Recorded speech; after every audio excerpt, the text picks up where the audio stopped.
Ito mga katribya, tayo po ay may pitas po ng ating kalamansi. Kumuha po tayo ng isang bag. Kinukuha lang po natin po mga katribya po yung mga malalaki para po hindi po siya mahinog. Bagamat may presyo pa kalamansi, kailangan po mapitas na po natin. 1-1 pa naman mga katribya po ang kuhanan. Sabihin, 1,000 pa. Kaya maganda-ganda na rin po mga katribya po yung presyo ngayon. Agosto, imagine niyo buwan ng August, 1-1 pa ang kalamansi.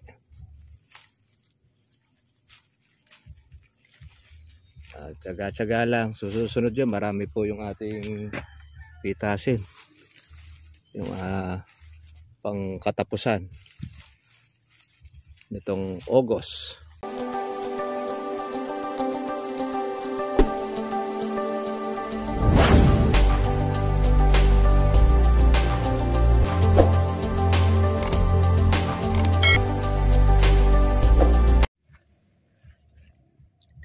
Ito mga katribya, tayo po ay may pitas po ng ating kalamansi. Kumuha po tayo ng isang bag. Kinukuha lang po natin po mga katribya po yung mga malalaki para po hindi po siya mahinog. Bagamat may presyo pa kalamansi, kailangan po mapitas na po natin. 1-1 pa naman mga katribya po ang kuhanan. Sabihin, 1,000 pa. Kaya maganda-ganda na rin po mga katribya po yung presyo ngayon. Agosto, imagine niyo buwan ng August, 1-1 pa ang kalamansi.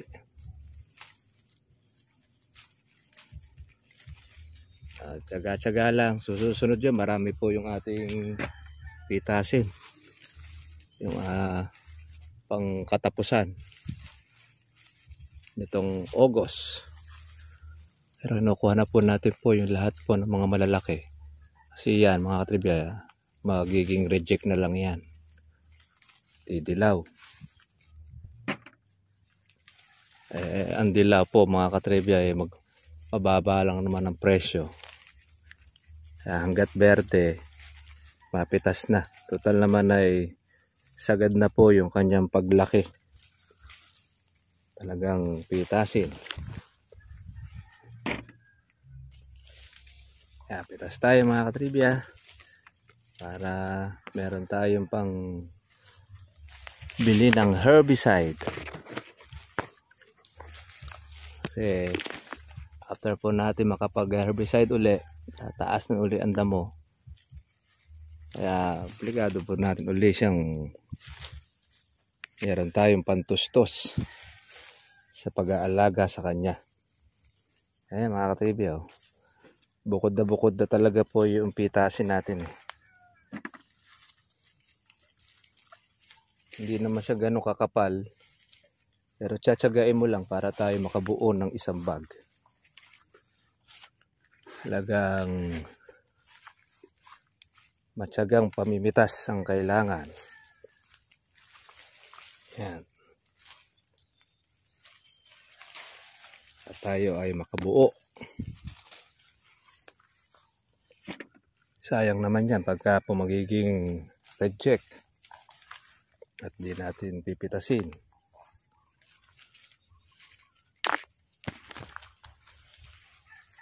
Para at least mabawasan po ang bunga niya sa dami po ng mga maliliit.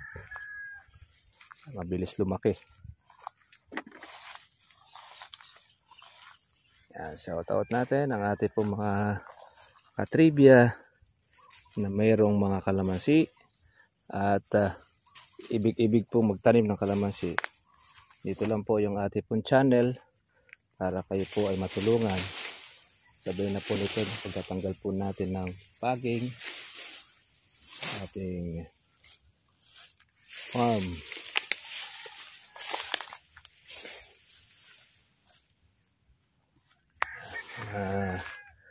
Patay na po yung mga damo. Yung mga nakaraang spray.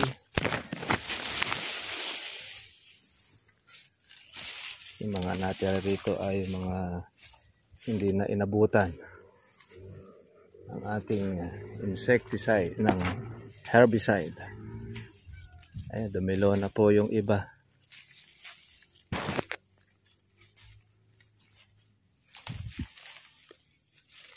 Yung nakaraang 2.6 nakadali rin tayo, kaya lang konti lang po yung ating napitas.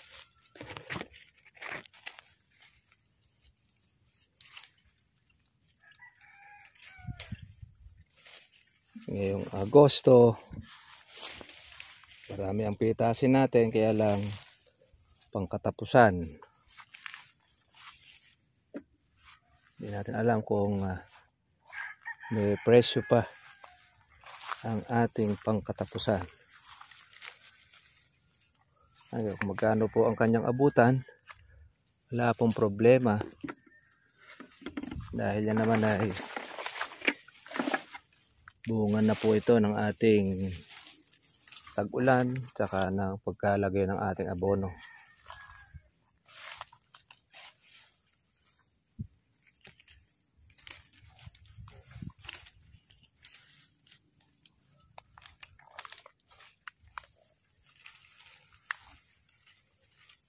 Yan.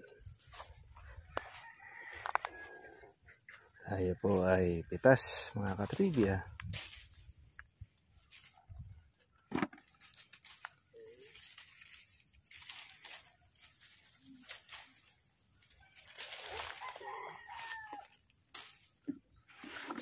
Tsaga-tsaga tayo mamumulot. Dami pong mga maliliit na bunga pang October. Meron rin tayong pang September. Lahat yan ay puno. Yung ibubulaklak naman natin na yan ay pang November and December.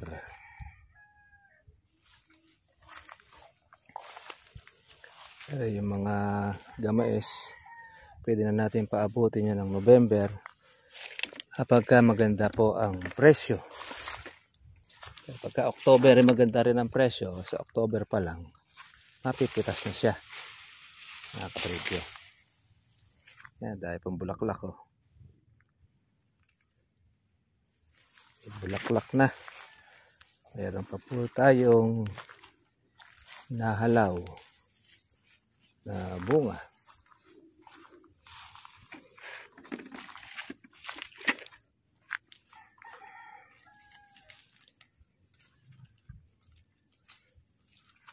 Tapos pitas natin. Ayan, patay na rin yung mga baging. Pinunot na natin pati mga ugat para hindi na siya tumubo. Kasi mga katribya, hindi natin binunot yan, balik na naman uli siya para magbaging uli ng panibago.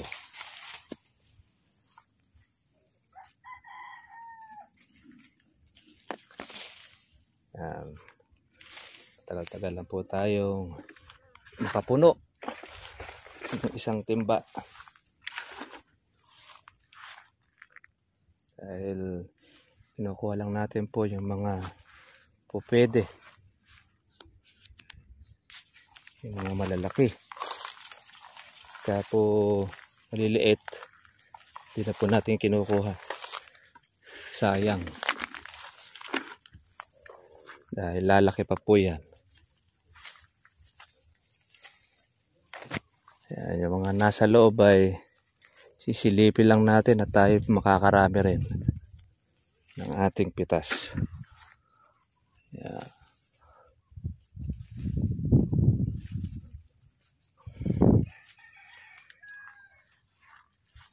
Pitas tayo, mga katribya, at saka ibang mga maliliit na makikinis na, pitasin na talaga yan.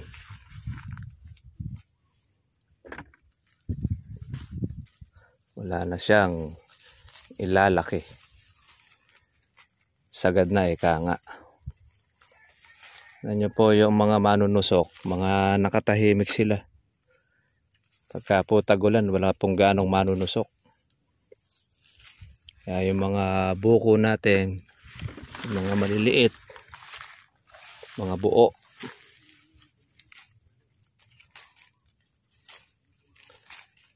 Ayan o. Tayo nakakarami. Pagka marami pong mga malalaki. Kaya sa susunod katapusan ay sawa-sawa naman tayo rito pumitas. Dahil malalaki na po yung sunod natin. Sabay-sabay. Kaya lang syempre sa ibang lugar, tsak meron na rin silang mga kalamansi. Kaya bababa po talaga presyo. May man yan para yun naman pong mga mahihirap natin mga kapabayan, mga ka-farmers, makabili ng kalamansi. Hindi yung puro mahal naman ang kalamansi. Kawawa naman po yung ating mga mahihirap. Kaya tulong-tulong lang po tayo. Kaya lahat ng presyo ng kalamansi natin, atin pong matitikman. Basta merong kampuno at saka inaalagaan. Pag hindi mo inalagaan, ay wala kang magiging pitasin na bunga. Ito na mga tribe po, pitas po natin. Meron na tayong isang timba.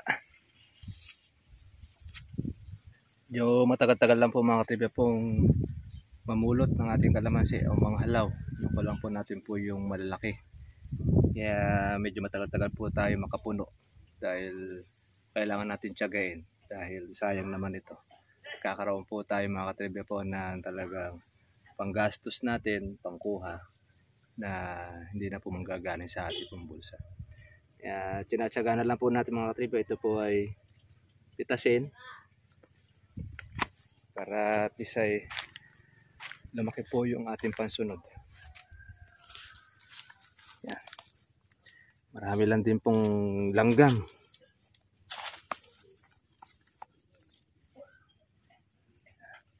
Maganda-ganda po ang sikat ng araw ngayon mga katribya dahil wala pong kulimlim. Kahapon ay grabe lakas po ng ulan. Kaya maganda-ganda rin po ngayon makapag herbicide. Kaya lang, schedule muna tayo ng ating pong pitas. Kaya samantalay na po natin habang may presyo pa.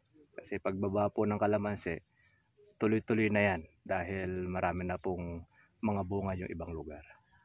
Gagana na po yung mga taga Visayas, pati na rin po yung mga taga Mindanao, lalo na po sa parte po ng Mindoro. Yan, pag yan po, sabi-sabi na nagpitasan, babagsak ang presyo ng kalamansi. Ganun pa man, maganda pa rin po ang mga katribe po yung presyo po natin. Sipin ninyo, mula po ng May, June, July, August, nagdiretso po ang taas ng presyo ng kalamansi. Napakaganda po niyan. Ngayon lang po nangyari na buwan ng Agosto, libo pa ang presyo nito. Ano, lalaki na po ng bunga natin.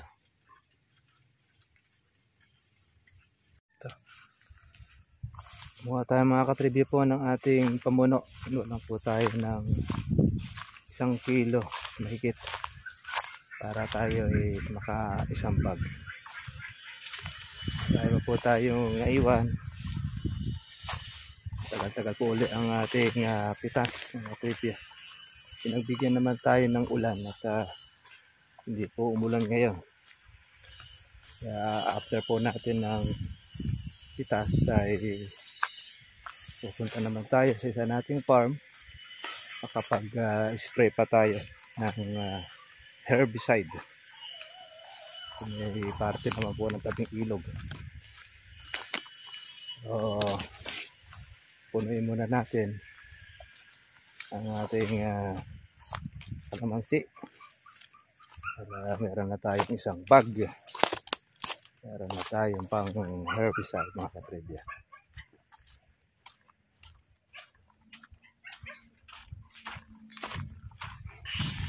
Pumitas din po sila mother at nakapitong bag sila.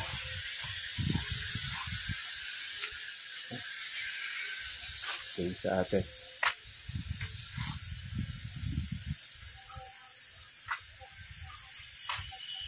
Paano mga katribya, kita rin po tayo bukas. God bless po sa inyong lahat. Bye-bye.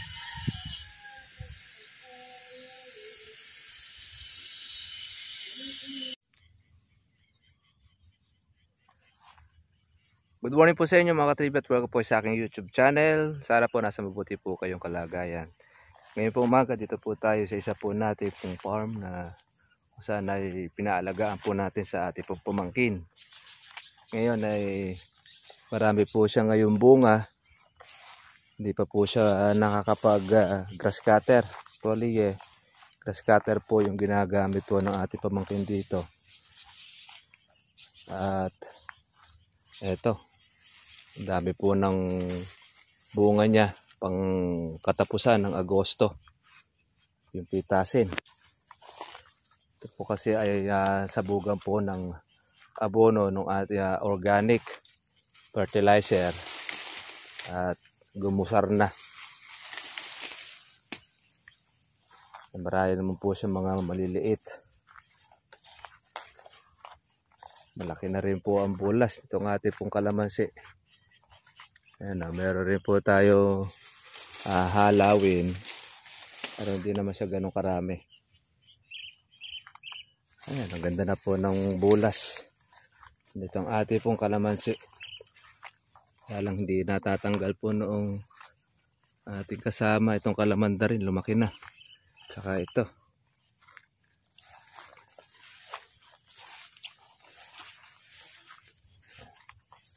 Kumusta na kayo mga katribya? Welcome po sa aking YouTube channel.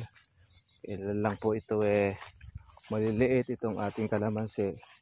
Ngayon ay malaki na. Ito. Putulin na po itong ating sangsanga.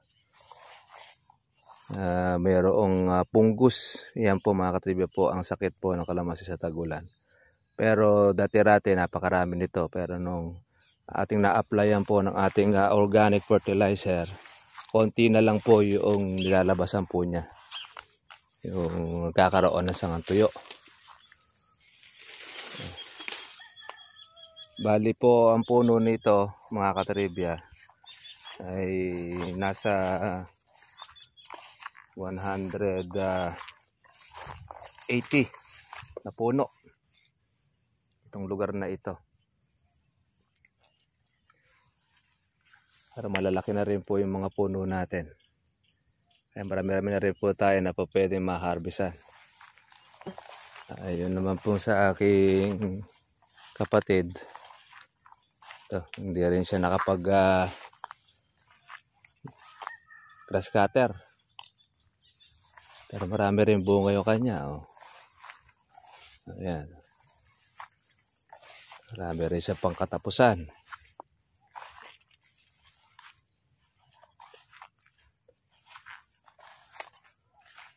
Marami pang August. Yeah, bunga po kasi ng tagulan Kagandahan po niya pagka kalamansi buwan ng Agosto, masisigla, masasaya dahil siya ay nabubusog ng tubig ulan. So, kailangan pa rin natin itong abonohan para po lumaki po ang bunga. At magkaroon din po mga katribya po ng mga bulaklak. Hindi po kasi lalabasan to ng bulaklak pagka hindi natin siya sinubuan po ng ating abono.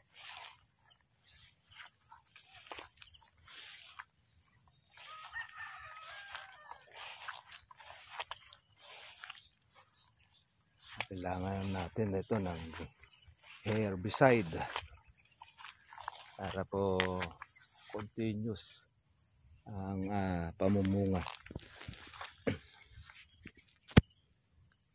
Ayan, mas malaki po mga katribya po yung puno nung sa atin kumpara natin doon sa kabila. Yung isang kalamansi, patay na po itong kapitbahay dahil nasaktan po ng El Nino yan. Wala naman pong ganong bunga. Tapos natuyo po ibang mga sanga. Ito naman po sa atin mga katribya. Okay po siya. Hindi po siya nasaktan po ng ating El Nino. Ayan, dahil bunga. Mga 2 linggo yan. Paitasin na ito. makakakuha na po tayo. Ano man po ang presyong abuti nito, okay pa rin dahil hindi naman na po natin ito ginastusan po ng insecticide.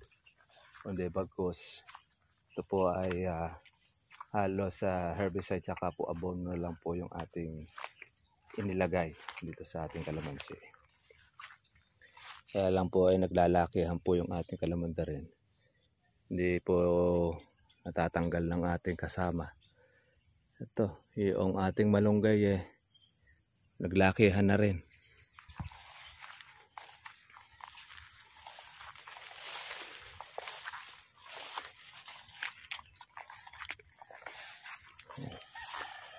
Dito po yung ating kalamansi.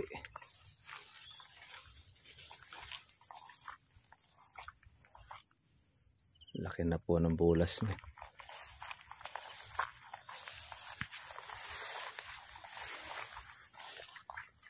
Yan.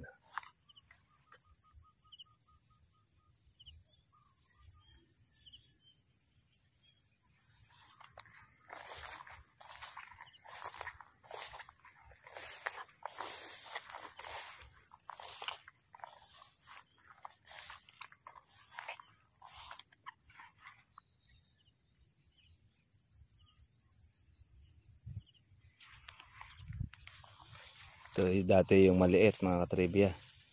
Ngayon ay bumawi na siya. Nakakain po siya ng ating organic. Tara na po tayo ulit po sa isa po nating farm. Monitor lang po natin itong ating kalamansi. Dahil kailangan na ulit po ito ng ating herbicide. Bagay ito, pinag-grass cutter lang ito ng ating pamangkin. Dahil po siyang bunga. Kahit na bababa ang buwan ng Agos, kalamansi, nadaan na lang po yan sa dami.